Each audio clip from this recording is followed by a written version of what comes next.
Come in, Southern California. This is Radio Free Los Angeles. Do you copy? Repeat, do you copy? Now broadcasting from behind the Iron Curtain in the People's Republic of California, we bring you the voice of free men, free markets, and limited constitutional government. Welcome to citizen-sponsored Radio Free Los Angeles, with the president of the California Tax Limitation Committee, Mike Alexander, and America's funniest reporter, Carl Kozlowski.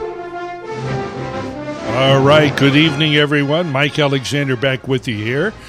Tonight I've got Jonathan Wilson with us. How you doing, Jonathan? Good. I Hey. don't think I'm on mic yet. So. Oh, you're not? Okay, well, anyway, he's waking up over there. And we've got Carl Kozlowski is off doing something else for St. Patrick's Day, which was yesterday, but we're in here. You know, I was just thinking, listening to our introduction about limited government, when most of our program here is about unlimited government. And we're going to go into a bunch of that tonight. In a few minutes, I will be introducing you to our guest tonight, Professor Rod Kiewiet from the California Institute of Technology. I'll do a little bit of housekeeping here first before we start. We'll have Professor Kiewiet on here. He's Rod to me, but Professor Kiewiet to you. Yeah, this guy earned it.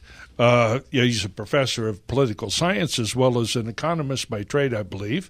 We're going to discuss Sierra Madre's situation, but please don't turn off the radio thinking that, well, I don't live in Sierra Madre, I don't care. The problem that we're going to talk about, this pension crisis, it exists everywhere, in every city, every county, in the whole state of California. And in case you haven't heard of the state of Illinois, they're getting ready to put a toe tag on that state back there because of their pensions as well. They're having a severe cash crisis. All of that is coming to us, to a city or a county near you, right here in California.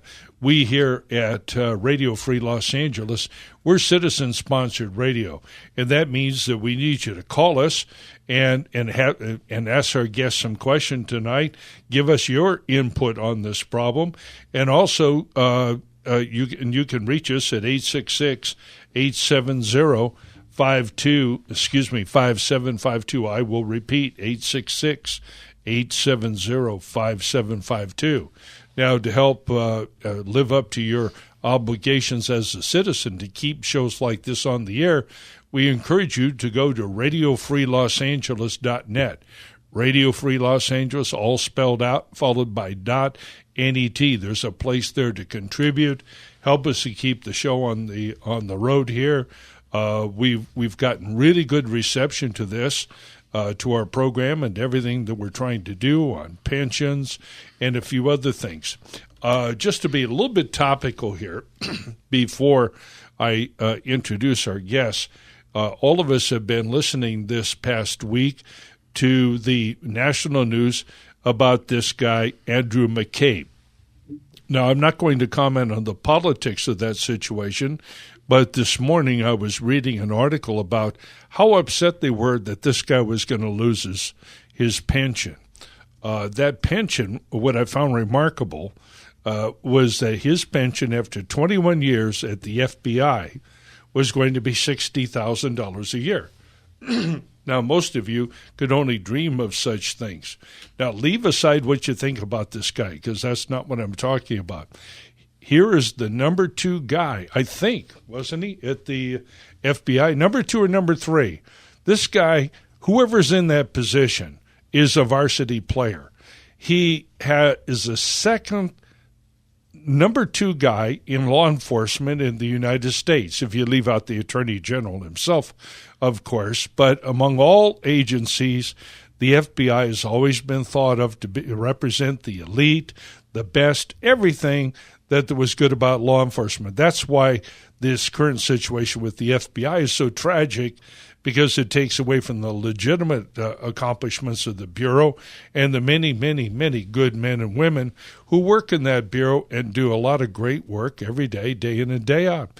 But that number 2 guy there is going to lose a $60,000 a year pension. And I'm telling you, he is underpaid by comparison to our local cops. and firemen. Who a local police chief in San Marino just retired, and I think that guy's going to pick up $150,000 a year. Now, we all know what a hotbed of crime and poverty the city of San Marino represents. They've got zero crime over there, and that guy's picking up $150,000 a year. They had one murder in 100 years in that city. They just dug up that body here a few years ago. City of San Marino had nothing to do with it. $150,000 a year in retirement. So that is a comparison at our very highest paid people, whether it be the chairman of the Joint Chiefs of Staff, who might take in a couple $100,000 a year at best right now, or even the governor of California. We have city mismanagers who bring in $200,000, $300,000, $500,000 a year for mismanaging a city, far more than the governor of the state, and in some cases more than the president of the United States. So that gives you a little something that put all this in perspective. In any event, we're going 90 minutes tonight. We'll go from 8 to 9 here with Professor Kiewiet. And then in the last half hour, we'll go into other details about the Sierra Madre election and other upcoming elections that you need to participate in and pay attention to. And, of course, at the end of our show, we'll be doing everyone's favorite feature, the Government Grifter of the Week. And we've got some great nominations. Yeah, all our nominees come from Arcadia tonight, so stay tuned. We've got some good ones. Hey, call your friends if you have any. Tell them to listen in to this program. It's going to be a good one. So, at any rate, over in the city of Sierra Madre here, this is our special election edition because in just a few days, your absentee ballots are going to go out in the mail. Early voting will begin early this week. Voting on the election, of course, is Tuesday, April 10th. But the early voting, absentee, vote-by-mail ballots, those will be, if they're not in the mail, they'll be going in the mail tomorrow and coming to voters in Sierra Madre this coming week. Two issues are prominently on the ballot. Number one is a repeal of the utility users tax, which taxes just about everything that moves and half a dozen things that doesn't. All of your utilities get jacked another 7 to 10% in that city. That tax generates $2.6 million a year, and they're really hysterical about it over there. They have a companion measure that is being submitted to the voters asking them what they should do. Oh, what's a poor girl to do if she loses $2.6 million a year?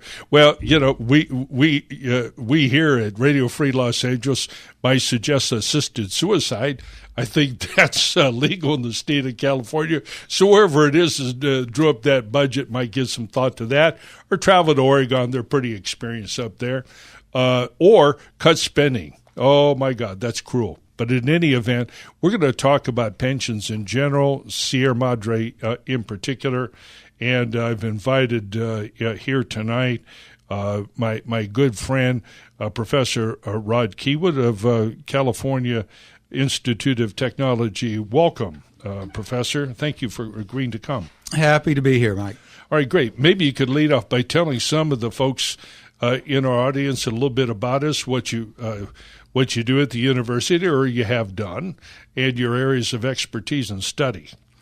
I suffer from a short attention span academically, so I've done an awful lot of things over my 39-year career.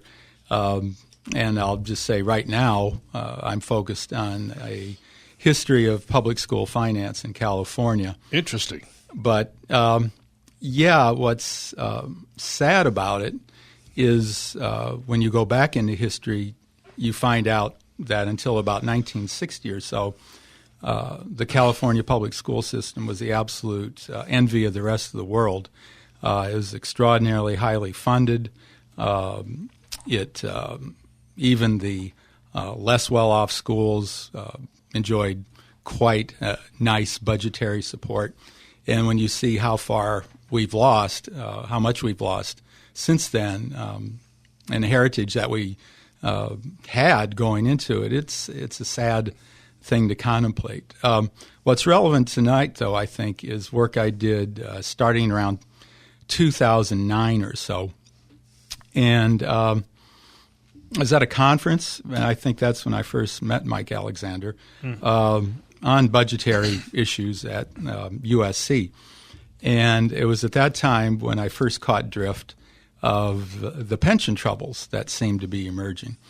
And some of that was due to the effect of the Great Recession, which took what otherwise had looked like nice, fat, well-funded pension funds and really hammered them down to seriously underfunded levels. And that was my concern back in 2009.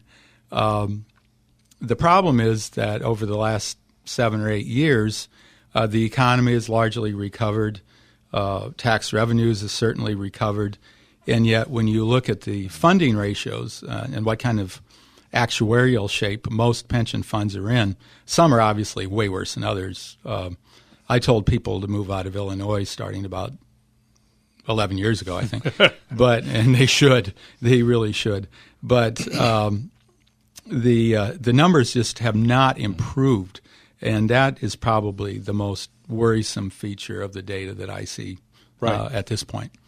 Well, the one set of data that you did look at is the data for the city of Sierra Madre. And that city, as we've discussed before, and you will see, I think you still have that data up on our website, don't you, Jonathan? Yes, it is, at catlc.net. And if you go to the Sierra Madre city profile, you'll see it. All right. And what that profile shows is that they have overall pension liabilities. Well, I tell you what, you're the professor. Why don't you walk us through, if you would, the numbers on Sierra Madre? They don't look good. And what is it that the average voter should know and realize there? Well, whenever you calculate the extent to which a pension fund is going to be able to meet its future liabilities, you're talking about a flow of money coming in and money coming out over very, very long periods of time, decades. And as a result, the assumptions that you make about the likely rate of return you're going to get on investments and the likely trajectory of payouts, very small changes in those assumptions can lead to very widely different scenarios. And the data that I'm looking at show that if in a wonderful, wonderful, wonderful world where nothing ever goes wrong, the pension funds in Sierra Madre are underfunded in a worrisome level. And that's under the most conceivably happiest, never anything going wrong circumstances. And that's the 7.5% annual investment return that CalPERS projects over the next 30 years. Yeah. Good luck. Yeah. It could happen. There's other estimates are made. Joe Nation, I think, at Stanford. Yes. He's not the only one. Several academics have suggested that that's an unrealistically high rate of return. The good news on that, though, at least they can invest their assets. It's not like the Social Security Fund where they, by law, have to essentially buy dummy treasury debt. These are real assets, so that's actually good news for them as opposed to the Social Security Fund. But to get those kind of rates of return, you probably have to take risks that are not appropriate for fiduciary responsibility that you usually pick up when you manage a fund like this. And so if you make assumptions that seem a lot more realistic, then the fund starts looking like it's in more serious trouble very quickly. Right. The numbers here say 43% funded. That's bad. Here's what gets worse in a hurry. Once a fund gets behind the 8 ball and the underfunding levels reach troublesome proportions, at that point, going forward, even very high rates of return won't bail you out. Right. Because they're based upon too small a principle. Right. And so that is something that I think people don't think of right away when they look at these numbers. So once you get way behind, it's like when you get into debt. It's Right. you just can't hardly crawl out of it, no matter how lucky you get. Right. And so that's what's scary is once you get seriously underfunded, even high rates of return won't get you whole again. Right. Now, just to review and to put this in a little more, to sum up a little bit here, we have the city of Sierra Madre. They've got, I don't know, what is their, I'm trying to recall what their, they owe for sure right now $71 million. I mean, that's how much they actually owe the I've got 1 minute here. $71 million is what they actually owe their employees at the end of 2015. They've got $30 million in assets on hand. And the good professor's point is that even with best case scenarios, they're not going to grow that in the next 20 or 30 years enough to hit the 71. They're upside down, and they're getting more upside down as it comes. We'll come back to it in just a moment. This is Radio Free Los Angeles. Call us, please, if you'd like to talk with the professor at 866-870-5752. If you like what you're hearing and would like to support Radio Free Los Angeles and the California Tax Limitation Committee, please call area code 626-792-1772, 626-792-1772, or kindly visit our website, catlc.net, catlc.net. You can also watch Radio Free Los Angeles on Facebook Live at radiofreela.us. If you'd like to talk with Radio Free Los Angeles, the phone lines are wide open. 866-870-KRLA. That's 866-870-5752. We're live, local, and here to talk with you. 866-870-KRLA. All right, Mike Alexander back with you here, Radio Free Los Angeles. We have with us tonight Professor Rod Kiewiet of the California Institute of Technology, where he's taught for 39 years, or at least some significant portion thereof. As we were saying, I know that these numbers are driving you crazy. I may be putting drivers to sleep out there. Please don't go to sleep because the enemy is counting on it. They're counting on the fact that you can't count or won't pay attention when they're counting the cards. And they don't want you to know how deeply in debt out there. This 2015 report shows the city of Sierra Madre. Now, this is just a city, folks, with a little over 10 million people. 10,000, I'm sorry. Yeah, 10 million, 10,000. I sound like a bureaucrat. Too many numbers. It's a city with 10,000 people, and it has a whole bunch of public employees. And it has a liability out there of over $71 million. It's only got $30 million on hand, and somebody out there smoking dope, I think it's CalPERS, and they think that they're going to get 7.5% over the next 30 years, and everything is going to be okay with a little catch-up, no problem there. That's the kind of thing that they put insurance executives and Enron people in jail for with that kind of accounting. I'm showing, are we showing a call on there? I'm not seeing a name on there. Sterling or Sullivan, is there a call on there? Okay, all right. No problem. Somebody can call in and play What's My Line here with Dr. Kiewiet. In any event, we've got actuarial liability that they're willing to admit to of $41 million and $10 million on hand. But as a matter of fact, if somebody like Joe Nation uses a more reasonable rate of return, like 4%, or a little bit under, I think he uses 3.85 or something like that. He's got a discount rate of 3.25. But if they do that, then their actual liability balloons out there to almost $40 million of so-called pension debt. It is what I'm hearing from you from the first part of the show. Professor Kiewiet, is that they're really not going to catch up, are they? No. Right. Yeah. And as a result, when they're looking at $2.6 million, whether they lose it from this from the loss of the utility tax revenue, or they lose it because of an increase of their obligation, either way, the city's upside down. Yeah.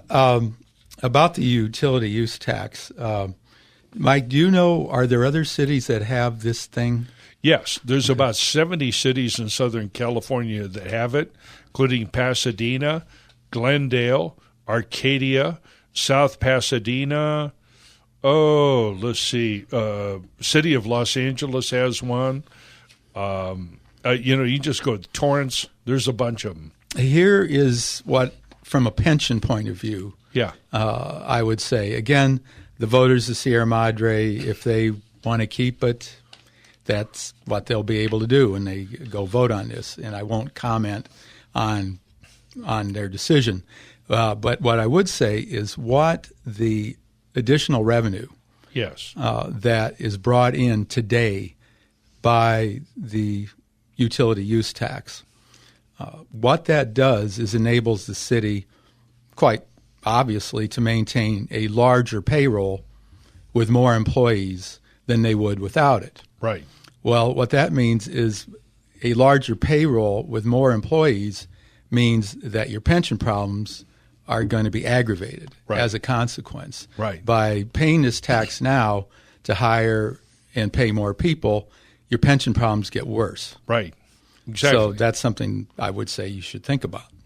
Right, and right you are. And, of course, we will comment on it because that's what we do over here. And we appreciate your professional objectivity about it, and you're quite right. That city needs to consider it. I'm quite certain that most people in Sierra Madre don't really understand these numbers, that they don't understand how pensions are actually operate, or the pension debt. I think that if you ask most of them, they probably think that the city pensions work like their pensions, only they don't. We are all of us on defined contribution. Well, I'm self-employed, but I maintain my own pension plan. Those are all defined contributions. It's absolute insanity over there. Well, we had an experience in San Marino. Are you familiar with the recent election in San Marino? Not as much as you are, but I've heard about it. Well, they had it over there. I can't tell you. I mean, you've lived in the San Gabriel Valley like we have for years and years and years. We all know San Marino's reputation for very sophisticated residents, very prosperous, very well educated. I mean, there just isn't a more upscale neighborhood. And I can't tell you how many people from that neighborhood came up to me after we had sent out our essay on San Marino as a fiscal illusion. I can't tell you how many people came up to me and said, "Hey, Mike, thanks for sending that out. We didn't know." Now, some of these are very bright, sophisticated people. They had no very successful business, academics. They had no idea what's going on, and I think those people get onto it. They are learning. What do you think is the solution out here if these employees will not agree to a restructuring? Do you think we should stay on a defined benefit system like we have right now, or move to something different? In my 2010 paper called The Day After Tomorrow, for obvious reasons, I urged an amendment to the California Constitution that would outlaw defined benefit pensions for public employees. Right. The main reason for that, and because it's a constitutional issue, is because of the moral aspect of it.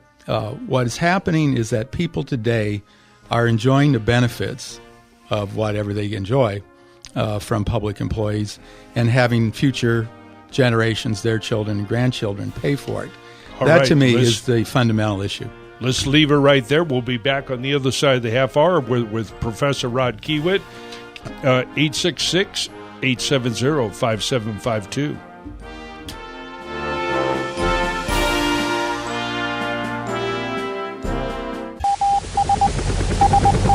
Come in, Southern California. This is Radio Free Los Angeles. Do you copy?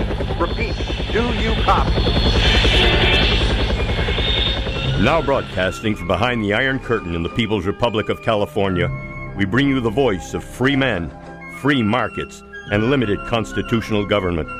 Welcome to citizen-sponsored Radio Free Los Angeles, with the president of the California Tax Limitation Committee, Mike Alexander, and America's funniest reporter, Carl Kozlowski.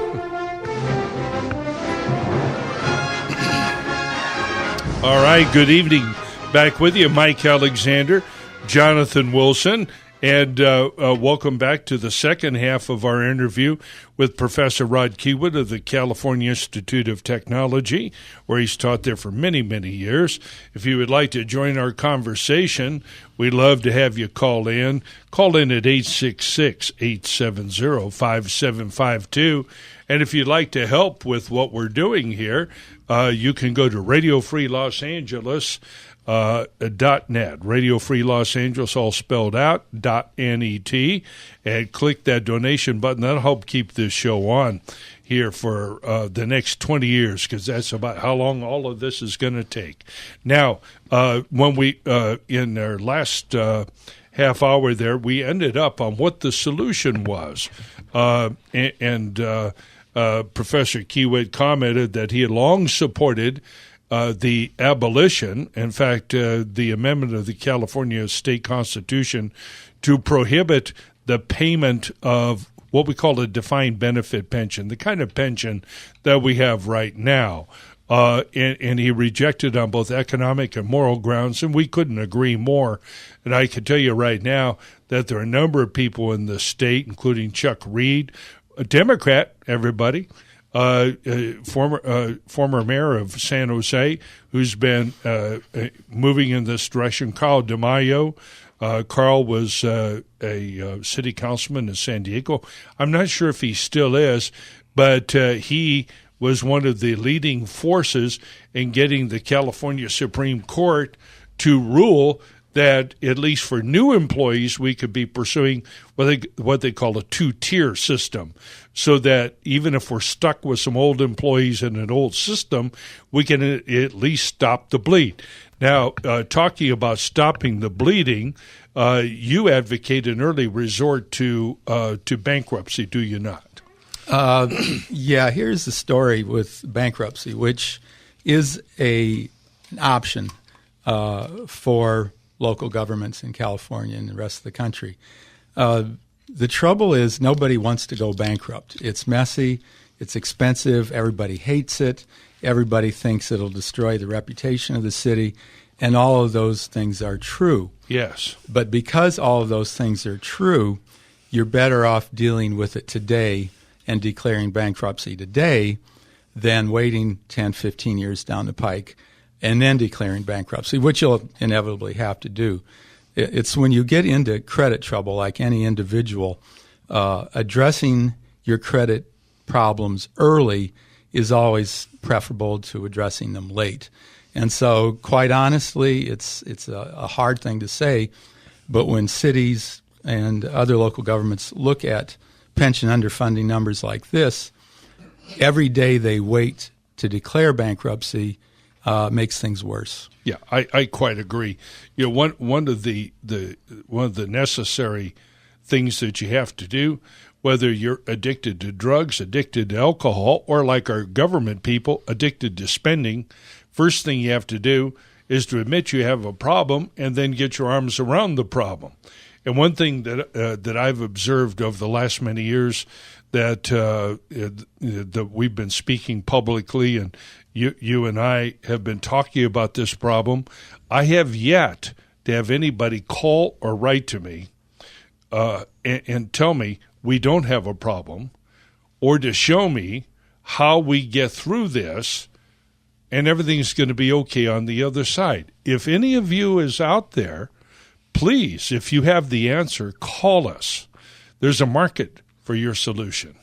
There are cities all over the state of California eager to pay you probably millions of dollars to show us all the way, because if I knew that for sure, then I could go home and relax and go back to my business, or at least turn my attentions to school choice, which will be another issue here. But nobody is calling you or me and tell me it's okay. But I would put this to you. You are extremely well-read and public finance professor. Do you know of anybody besides CalPERS and the self-serving unions of politicians, do you know anybody with any reputation who is saying that we're going to get through this okay? No. Okay. Yeah, and that's because I'd love to invite that person on. Okay, so what's the solution? So a city declares bankruptcy, and then what? Okay, if you look at the history of first of all, it's not a pretty picture, and it's not a panacea. And the way it's played out is it won't solve your problems entirely, but it'll be a major step in the right direction.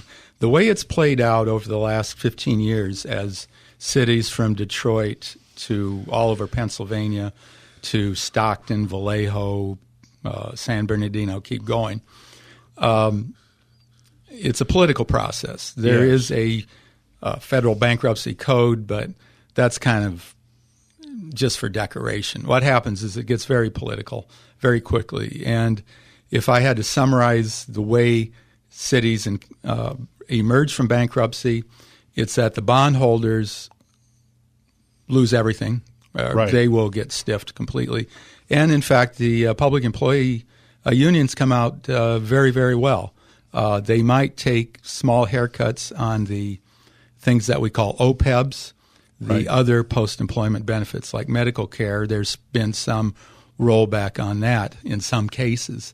But generally, the public employee unions come out of bankruptcy in tons better shape than the bondholders. Right.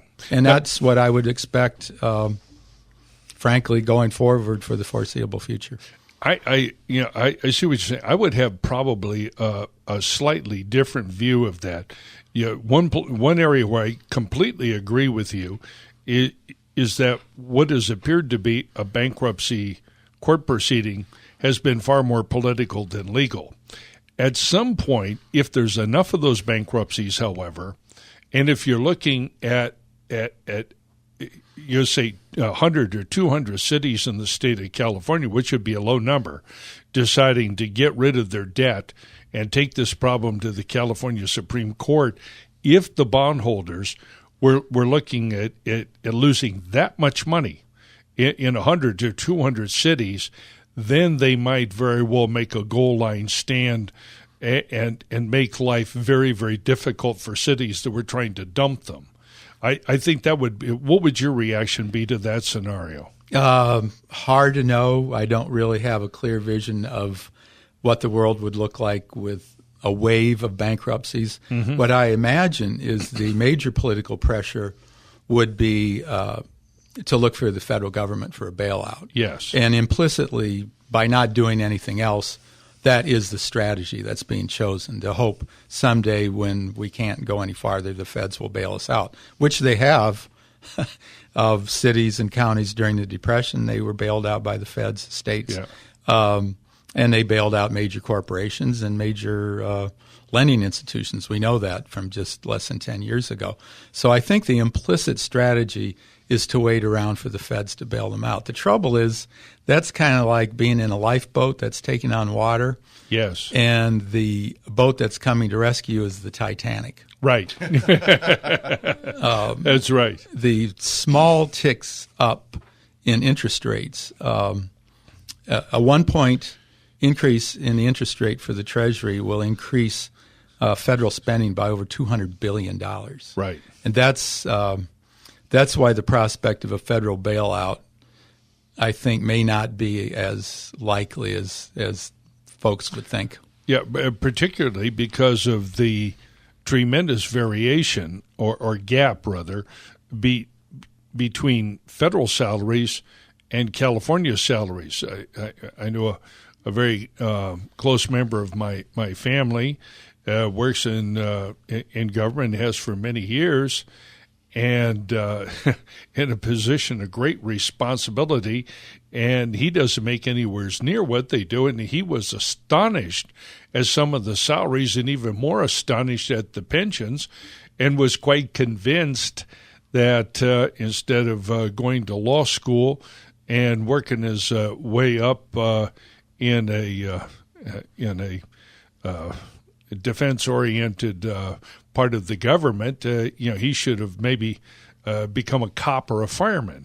These guys make extraordinary compensation. Or a laundry coordinator. Yeah, we'll have. I would jump in with one comment on that. Yeah. And that is, you see it in the press all the time where public employees, and particularly public employee unions, are characterized as being very greedy. And I would just say, yeah, but I'm greedy. We're all greedy. I would like to make more money. I would like to have a fatter retirement plan. We would all like to have that. It's not a matter of are they greedier or less deserving than anybody else. I don't think that's the proper way to think about it. The proper way to think about it is that we just can't afford it. Thank you. Yeah, I don't blame anybody for taking what is offered to them. And if the cities are willing to pay these salaries and these retirements, well, the people who have sought these positions would be fools to give them back. But I'll say this to those public employees, the people sitting here around this microphone are your best friends. Because if this whole thing goes upside down, the politics of the situation are going to be crazy. Right now, I believe the public employees working together with the adults on both sides of the political equation can craft something that can work. And I think going forward, my prescription, and I'd like to hear your comments about it, are first of all that each city or government entity should, and I hate to say this, but there's probably no other way to do it, should either hire an accounting firm, an economist, or appoint a committee and define what your actual number is. I mean, we've got this gap here on there between them and Joe Nation, and then you immediately move over to define contribution, which is salary capped at 10%. And as far as the older guys are concerned, you roll them back to the way that the pension plan was for 40 years, which is limiting them 20 years and 2%. If we did that, we could avoid bankruptcy. How many seconds we got there? We got 30 seconds. In any event, we'll come back to get the good professor's comments. He could take me to the chalkboard here. Call in and ask the good professor a question, 866-870-5752. If you like what you're hearing and would like to support Radio Free Los Angeles and the California Tax Limitation Committee, please call area code 626-792-1772, 626-792-1772, or kindly visit our website, catlc.net, catlc.net.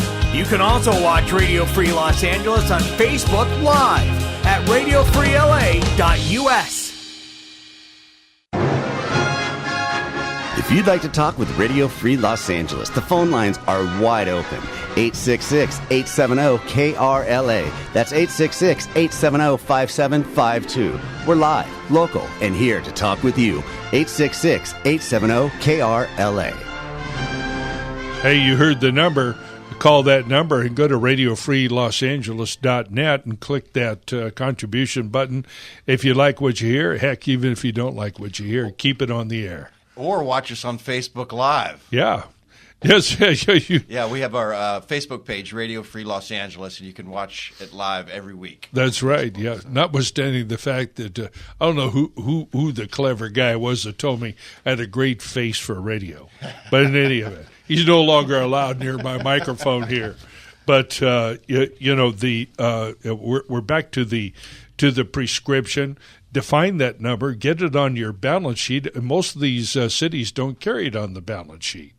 Gover did defined contribution. That is what you guys have and what most of us have, a 401k type program. And then as far as the rest are concerned, get together and do a negotiation that rolls it back to the way the pension system was for many, many years before they screwed it up and underfunded it. It was a bit overfunded. You could go back to $2.20 for every dollar earned up until yesterday, and I believe that the system could probably cash flow and move from there. What would you think about that?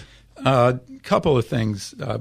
I just wanted to amplify my strong preference for the defined contribution plan, and that is it requires the incumbent policymakers of today to pay for the benefits they're receiving from public employees today, yes, to pay for those things today by making a contribution today to their retirement fund instead of promising them payouts that will be made by people 20, 30 years down the road. Right. What I tell young people who they have busy lives, they have a lot of things going on, and so this is one of the reasons why they're so badly taken advantage of. But what I'll tell them is, your parents love you, and very likely your grandparents love you as individual parents and individual grandparents. But when they go to the polls and they elect the people they've been electing, collectively, your parents' generation hates your generation, and your grandparents' generation hates your generation because they have and continue to enjoy whatever the benefits are that are provided by public employees, and they are considerable. I don't want to live in a world without a nice level of municipal services. That is actually what the Greeks called civilization, and I believe strongly in that. But I don't think it is the right thing to do to make today's benefits be paid for by people who will be coming onto the planet 20, 30 years from now. Right, exactly. And you're introducing one of the topics that is so rarely discussed really by either side, and that's just the pure morality of the situation. Not paying your own way, insisting that somebody in the future pay your way. And the other thing I like about your comment there, Professor, is that you're linking up the political reality. So if you're promising something to someone and you're garnering a political benefit from having delivered that service or promising to do so, it's only fair and just that you ought to accept the direct responsibility and any negatives of it by confronting people with the citizens with the actual cost of it. I think that's a subject that is too seldom discussed, and the morality of it is part of what brings a couple of guys like you and me out at this time of night on a Sunday night. I guess they're playing basketball against us here. But in any event, we're very concerned. And we are of that grandparental generation here, at least I am. Professor Kiewiet here won't admit to more than maybe 42, something like that. But you start teaching at grammar school at Caltech. I have a question, Mike, real quick. Yeah. Going back to the process of bankruptcy, and historically in California, how do the cities fare afterwards? Do they address the spending problem? If you had to look at the record of the cities that have gone through it recently, which I think is the relevant experience, those cities get hammered. They end up with police, fire, and other municipal services far reduced than what they went into bankruptcy with. The city of Vallejo, in particular, had a much higher level of police and fire service before it got into trouble. And I would say, too, their fault was that they had major defense contractors and naval yards in the area. They got in trouble not necessarily for pension trouble. So I don't want to suggest that Vallejo was responsible in some way for the trouble that they got into. But why that is such a bad problem is for people who are wealthy, gated communities is sort of the stereotype of that. They don't depend vitally on municipal services, but poorer people do. So that's why these sort of pension problems actually have very regressive consequences for the least well-off in our communities. Right. Because they're not as mobile. They can't move to other communities. They can't hire private security. They can't insulate themselves from a reduced number of patrols. And on the other hand, too, these are also the people who get hit hardest by very regressive taxes called utility taxes. It's very regressive. Yeah. Yeah, what strikes me about the city of Sierra Madre, and let's go back into it for those of you who are just joining us. Sierra Madre has a special election coming up. Well, it's not special, but it's there's the regular election, which includes two initiatives on there. One of them is to repeal the $2.6 million utility users tax. The California Tax Limitation Committee, which I head up, was very instrumental in working with local citizens to get that on the ballot. Now, what these people say is, hey, look, if we lose this $2.6 million, this city's out of business, and their city attorney has recommended a process called disincorporation, which is kind of a neutron bomb approach in which all the a reverse neutron bomb. All the structures disappear. Your library goes, the police department goes, everything else goes, and the only thing that's left is a pension liability and the cockroaches. It's a very daunting view of the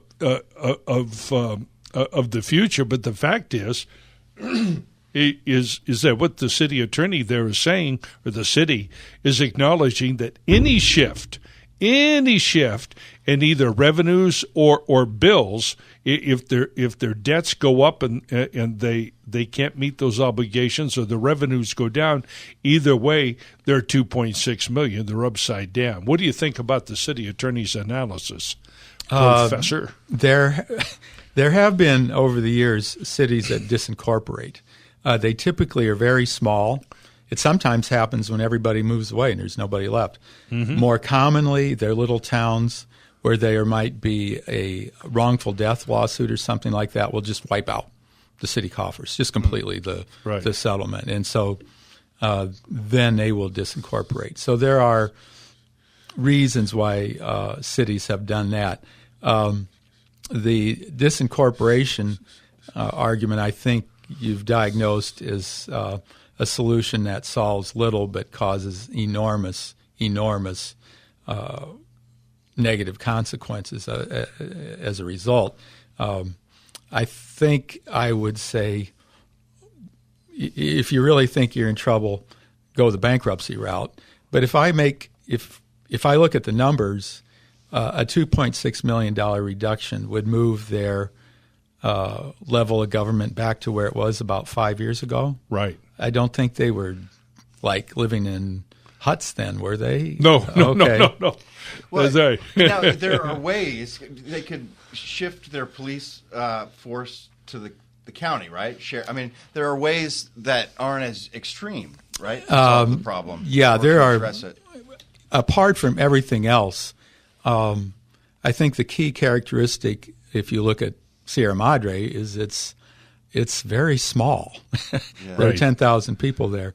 And the citizens of La Cañada, Altadena, et cetera, which are actually larger entities, have chosen to have fire and police supplied by the county. And you could do a survey on it. You could collect some data.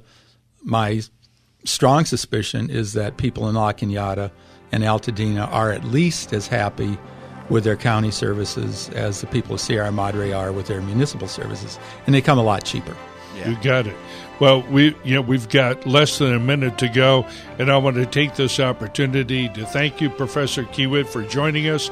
And I hope this won't be the last time that you come visit us, because the next time we'd like to discuss with you your growing area of expertise in the area of school finance. We'd love to have you. Thank you much, Mike. All right, fine. Thanks. We'll be back after the hour for an additional 30 minutes on this special Sierra Madre election edition. Call us, please, at 866-870-5752 KRLA. And Grifter Awards coming up. Oh, you got it. Yeah, always the fun.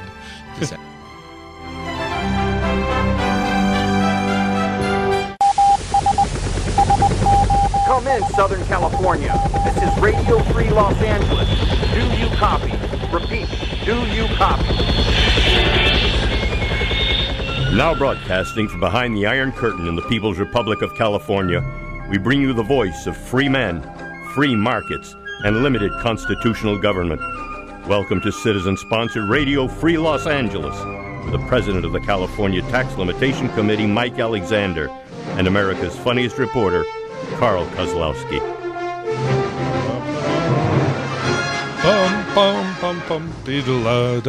All right, good. Back with you, Mike Alexander with Jonathan Wilson. Carl Kozlowski couldn't join us tonight. He's out doing another gig, which is great. We're all volunteers here, including Carl here does fabulous job. Welcome, Jonathan. It's good working with you. Good to be back. That was a really interesting conversation with Dr. Kiewiet. It was. And, of course, to me, he's my friend. I call him Rod, or sometimes jokingly D-Rod. He's one of those rare commodities. He is an intellectual, obviously, a professor at California Institute of Technology, and also a conservative guy, or I prefer to say a realist. Yeah. About money, about history, and a number of things, and he's been willing to be active and be accountable. It's very refreshing. Seems to understand the situation pretty clearly. He does. Yeah. He does, and he has another critique that we don't employ here often enough. We condemn it in similar terms, but not the same.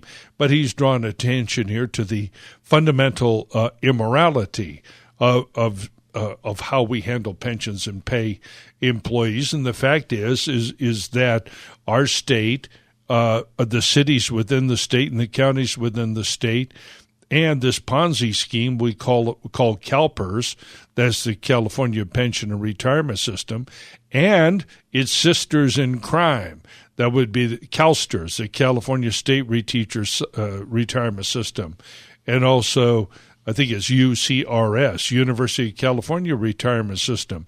They all have problems. And ladies and gentlemen, we've been talking about how a few millions of dollars, a few millions of dollars, are unpayable in the city of Sierra Madre, and are basically now the city council and the city attorney are contemplating the death penalty. Well, let me tell you, those are small dollars. The collective underfunding of the cities in the CalPERS system is close to $1 trillion, and that doesn't even include the California Teachers Retirement System or the University of California Retirement System. I'm telling you, these government people at the federal, state, and local level have settled us with untold trillions of dollars. And this is why we come down so hard on all of these things. And if you consider that just Medicare and Social Security may be in the range of 200 to 300 trillion. That's right, I said trillion. Here in the state of California, we've got maybe 2 trillion in underfunded pensions right now. And that problem is just getting worse. And this was a point sometimes it gets a little bit lost in our station breaks, but this is what Professor Kiewiet was trying to point out. Most of the numbers that we're talking about, in fact, I'll change that. All of the numbers that we're talking to you about are old news. They're all low because they necessarily are reporting prior years. So, for example, in the city of Sierra Madre, we're talking about here tonight the numbers that were derived from 2015. Well, the numbers in 15 were up for 13 and 14, and the numbers for 16 and now 17 are higher still. So, if you got that Obama phone of yours, whip it out and do some math here. That's they've gone up from 9 million 3 years ago to 12.3 million for the end of fiscal year 2017. That's 33%. Now, in the pension world, that 33% jump in your debt can't. It just isn't going to get better. And bear in mind that it went up by $3 million in the city of Sierra Madre at a time when they were saying Eggbach. Remember that old... everything's going to be okay. Everything's going to be okay. Remember John and Ken? Yeah. Or no, not John and Ken. Ken and Bob. Oh, yeah. Ken and Bob at KBC many years ago. I'm sure everybody here has listened to them at Drive Time in the past.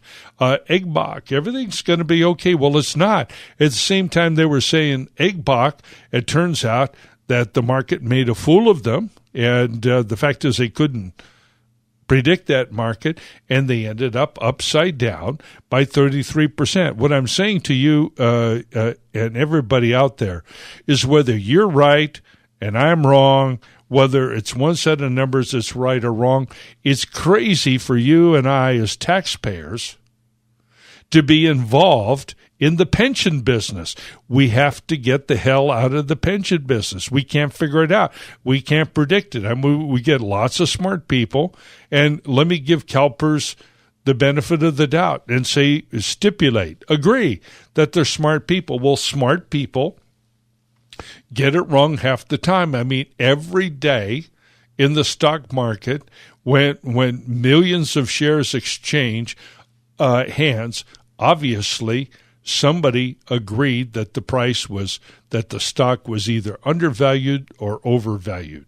That happens every day of the week. And so it's easy for the smartest guys and gals in the world to be wrong.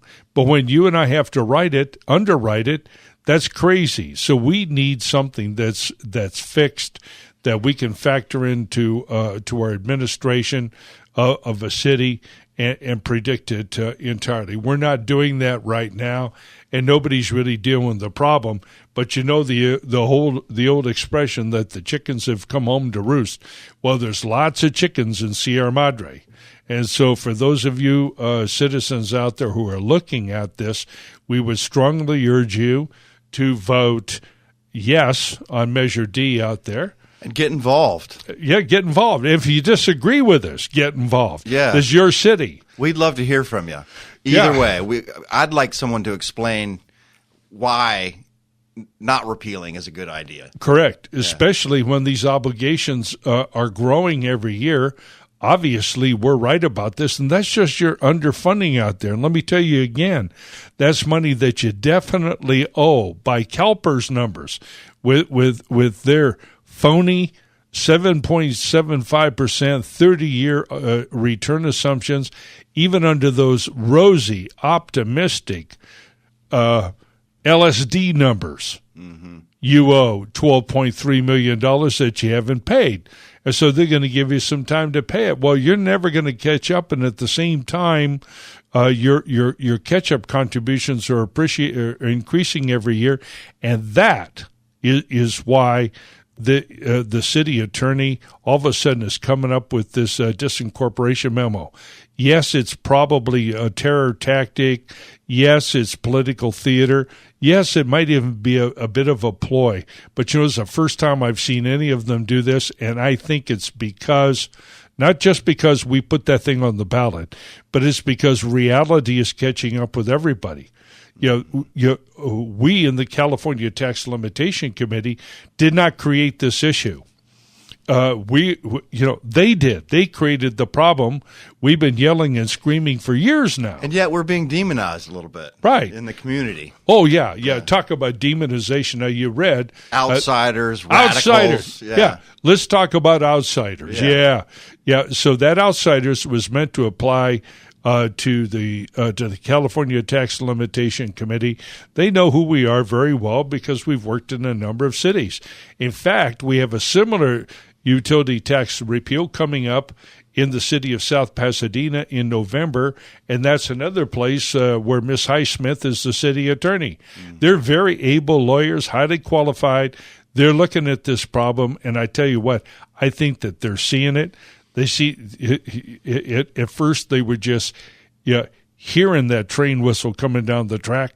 Now they can see that light, and it's going back and forth. Boom, boom, boom, boom, boom, boom, boom, boom, boom, boom. And you, the taxpayer, are tied to the rails. Yeah, that's right. And you said the taxpayers are the real outsiders. That's right. The taxpayers are the outsiders. I got to talk more about that when I come back, and I'll link this up to Principia Politica here on Radio Free Los Angeles, AM 870. Call us at 870-5752. Let me know that you're out there. At least call me, say you hate me. I don't care, but give us a call. Thanks. See you on the other side. If you like what you're hearing and would like to support Radio Free Los Angeles and the California Tax Limitation Committee, please call area code 626-792-1772, 626-792-1772, or kindly visit our website, catlc.net, catlc.net. You can also watch Radio Free Los Angeles on Facebook Live at radiofreela.us. If you'd like to talk with Radio Free Los Angeles, the phone lines are wide open. 866-870-KRLA. That's 866-870-5752. We're live, local, and here to talk with you. 866-870-KRLA. All right. Back with you, Mike Alexander and Jonathan Wilson. Jonathan was just saying that the time goes by fast, and really our time with you does go by fast. There's never quite enough time to go into all of these things. You know, they've been creating this problem for 50 years, and we're not going to fix it in a couple of shows here. We're going to, all of us as citizens, need to work hard on this problem. Now, speaking of citizens, you were saying, what about outsiders? Well, that you pointed out, that they're calling us outsiders, right? But you pointed out that the real outsiders are the taxpayers. That's correct. They're the ones who have really no say in what's going on in their community. Right. Now, you will, there's another thing I want to talk about with Jonathan in particular in just a few minutes, and that's about our upcoming first edition of the California Taxpayer Gazette. It's going to be good. I tell you what, I'm having a lot of fun putting it together. And, of course, you're doing most of the writing. Well, we're all of us making our contribution. Jonathan is brilliant in a lot of areas, particularly websites and graphics and whatnot. We're going to use those skills to the max here. We're going to need them. One of our themes here that's going to be coming up here in the very near future that we've worked on here on the show, we're going to put it into the Gazette, is Principia Politica. As I mentioned here, I refer to that all the time. That's a little play in words on Newton's tract and Bertrand Russell's tract by the same name, which is Principia Mathematica. All right, so we put our tongue in cheek and have a little fun. We call first principles of politics, and I always want to apply these things here so that you can understand the realities of this place, of these politics here. In Sierra Madre and every other city and government, you are an outsider. Yes, you're the voter. Yes, you ultimately control what happens in your city in the ultimate sense, but not in the immediate sense. You are a customer, and as a customer, you're an outsider. And so when these people protest and make nasty remarks about the California Tax Limitation Committee and other conservatives that are coming into these cities and calling us outsiders, well, that's true enough. But it's really taxpayers who are the outsiders. Now, you heard Professor Kiewiet here. He said ultimately these things can't be fixed. Nobody in the city of Sierra Madre is talking about a fix. Nobody in the state of California is talking about a fix. So the professor's best guess is that everybody is sitting there waiting for a federal bailout. Well, I tell you what, all of you insiders over there in Sierra Madre, if you are sitting around dreaming, thinking that there's going to be a federal bailout, well, I guess I'm not an outsider after all, because you're looking for me to pay for your pension debt, aren't you? So don't call me an outsider. I'd love to be an outsider, but you won't let me go. You're going to go to the feds. You're going to go to the state of California. You're going to go to somebody else. They're going to say, hey, soak Mike. And get Wilson while you're at it, and everybody else in town. You don't care where the hell I live. So you call me an outsider. Unfortunately, that's true, and everybody else. Hey, look, I've got a guy named Bill from Los Angeles on line one who'd like to talk to us. I don't know what he wants to talk about, but we'd love to hear from you. Bill, what do you have to say tonight? How are you? Well, I'm doing great. I'll tell you, I was self-employed all my life. I'm a guy who served. I'm a combat veteran too, but I served all my life. No union, no pension, and I never made near as much money as these useless government employees are making. And I wish we had a chance to vote, because I'd cut off their unions, I'd cut off their pensions. They get overpaid too much anyway, and I'm struggling. And I'm an old man now, and I'm having a hard time making ends meet. And they don't seem to understand or care. And no. I'm just a little irritated, more than a little irritated about it. I just wonder, maybe somebody else has that same opinion. I don't know. Well, Bill, we appreciate you calling in. I can assure you that many people in America think that. And let me give you an example of what's happening. When you look at these pensions here in California, I saw a little Drudge Report article up there the other night that something like, I don't know, 65, 70% of Americans have no money set aside for retirement whatsoever. That's because the government stole their money in taxes. Well, yeah, and so-called security. There's been a lot of things. The point is whether they were responsible or irresponsible. The people, the government employees here in the state of California, are asking for something that amounts to royal compensation, and it is really outrageous. And that's one reason why we have our Government Grifter of the Week award here, where we go into somebody who's getting crazy money and therefore is going to get crazy pension in the future, and we can't afford it. Not only can these pensions not be afforded, it's really not a matter of affordability. They can't be paid, and they won't be paid. And I'll respectfully disagree with my good friend, Professor Kiewiet. I don't think that there's going to be a federal-funded bailout here.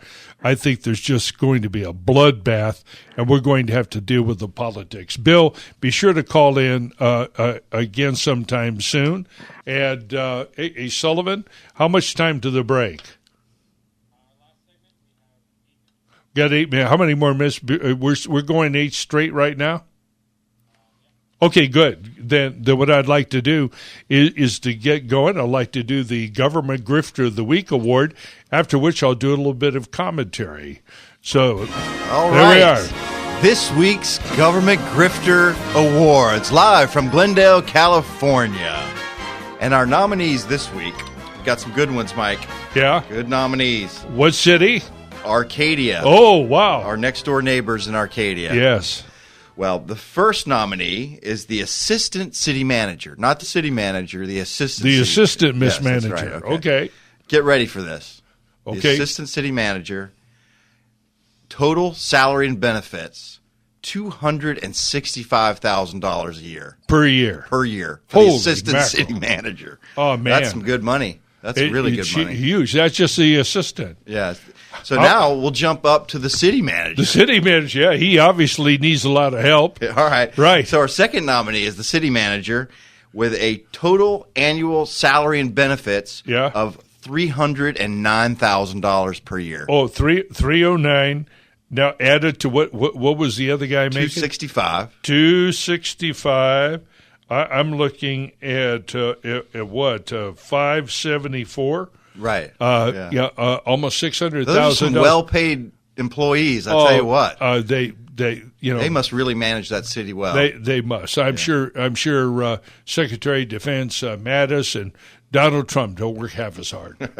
Not to be outdone, though. All right. Drum roll. Our third nominee Yes. And the winner of this week's Government Grifter Award goes to the police chief at $332,000 a year total salary and benefits. Whoa! Congratulations. Whoa! This is Police Chief's first nomination and first Government Grifter Award. Hey, there he is. Let's hear it for the police chief. Hey, Chief, call in. Don't be shy. Call in and tell us what you do for that kind of money, because I'd like to know why you're making more money than Donald McCabe, or what was his name? McCabe? Andrew McCabe. Andrew McCabe is the number 2 guy of the Federal Bureau of Investigation. I mean, that's some amazing money. It's huge. It is absolutely huge. He's approaching $500,000 a year. That's right. And then, not to mention, so I was talking to a friend earlier tonight about this, and he's also guaranteed that in retirement. 90% of it, up right? to 90% of it. That's correct. And he gets a cost of living adjustment. Now, if you're not sick or suicidal already here, let me just go into some of the numbers for the city of Arcadia. Now, with that kind of executive talent, and I mean, these guys got to be, I don't know, double Harvard degrees or something like that here. For $574, almost $600,000 a year, you would expect that Arcadia would be a very well-managed city for the citizens. Well, it ain't working, forgive the bad grammar, it ain't working so good for the cities. Over there in the city of Arcadia, a city of only 56,000 people, right? They've got a pension debt over there, an admitted pension debt of $120 million. Good night. Right. $120 million is what they admit to owing. But as a matter of fact, if you discount, leave aside those rosy drug-induced investment assumptions that CalPERS has, their actual pension debt over there is more like $376 million. All right? Golly. All right, so with that kind of thing, that kind of problem, you would expect that the managers over there would do the following, that they would read the same sources as I do. Go to pensiontracker.org, guys. I won't charge you for it. I mean, for that kind of advice, I ought to be getting $500,000 a year. All right, so go to pensiontracker.org and figure out what you have there. Take that liability, treat it as real, hire yourself an expert, and put it on your balance sheet. And quit lying to your bondholders, quit lying to Wall Street, and above all, quit lying to yourself and to the voters over there. You've got a big number over there. It's not going to get paid. Now, whether you go into bankruptcy or disincorporation, it is long past the time when you guys started telling your taxpayers the truth. I'll say this one thing for Sierra Madre. At least Sierra Madre has begun the conversation. And what's coming their way, whether this utility user's tax comes or goes, the city of Sierra Madre is on its way, is insolvent, and it's on its way either into bankruptcy or disincorporation, or whatever you want to call this process. But the city of Sierra Madre and scores, a couple hundred cities in the state of California are on their way to oblivion. And that's why when you look at these salaries and pensions, they not only can't be paid, they will not be paid ever. They're going to have to be restructured. And it's time for the adults in the community to come forward. Now, if you in city government, the government employee unions, cops, firemen, anybody else, if you want to be treated fairly, you better start treating the taxpayers fairly and start by not insulting their intelligence. Admit this problem, get into rehab. We're gonna give you a CATLC 12-step rehabilitation program, and it begins with admit you have a problem, stop spending, go to a defined contribution plan, do something that makes sense, but just don't sit there and hope that it passes you by. Ladies and gentlemen, that's why we have the Government Grifter of the Week award. It's our our effort to be humorous and lighthearted about a very difficult program. But in our experience, you, the taxpayers, simply don't realize what's going on out there. You simply don't know these numbers. You don't know the implications of it. And most of you are sitting out there in one of the most beautiful cities in Southern California, which would be Arcadia, and you believe that everything's going to be okay. Well, it's not going to be okay. I'm here to tell you, you got a disaster it's not only on its way, it's here big time. You're surrounded. You got tanks out there, and you're about to find out what language you're going to be speaking in the future. They've gotten in here.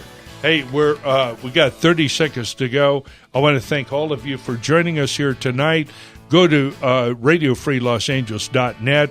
Give a contribution there. Keep us on the air. Jonathan, thanks so much. Yeah, this was fun. I tell you, the time really flies. It was. And I want to thank Sullivan Williams and our call screener there, Sterling Contreras, for helping us tonight. It's always a pleasure. And Marcy Guzman. We want to give a big shout out to Marcy. Thank you. And Guillermo Guzman, get better, my friend. We're praying for you.